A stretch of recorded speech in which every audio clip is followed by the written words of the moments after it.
Hello guys! Ayan, hapon na naman, mainit ang araw. Paalis na uli ang inyong ate. Pero may napansin ako paglabas ng aming bahay. Ayan, yung aking munting tanim na kalamyas ay may bunga na pala. Napakababa pa niya at parang ilang buwan ko po lang po siyang tinanim. Ayan, at may bunga na pala na konti. At ito naman po yung aking avocado. Ayan, ang init po, ang tingkad ng araw. Ako'y pupunta muna ng bayan. Samahan nyo guys. Ayan, ang init ng tingkad. At ang araw ay napakatingkad pa.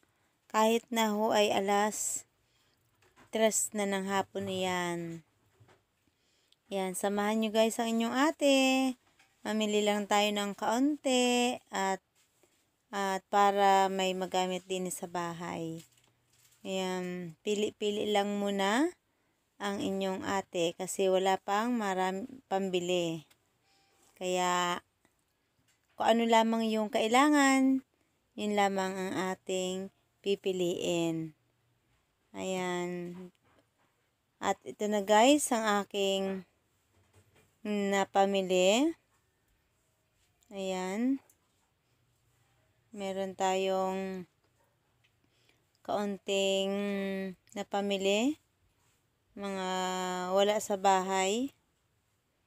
Mga importante. At ito naman po yung nagtaka lang ako at natuwa lang ako din sa Pardible na aking nadaanan. At kaganda na pala ng mga Pardible ngayon. May kanya-kanya ng mga borloloy. Ayan o. Yan. Mga borloloy. Yan. Kasi iba-iba pa ang kulay. Hindi lang siya plain. Kundi may mga sequence pa siyang nakabitin. Ayan. Iba't ibang kulay. May gold, may puti, may itim.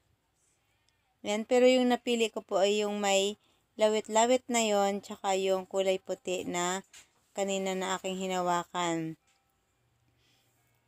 Talagang sari-sari ng lumalabas na paninda ngayon. Ayan. Kaganda nga naman, hindi na delikado na gamitin kasi madaling makita, may borloloy na. May nakabitin ng borloloy sa ng ating Pardible.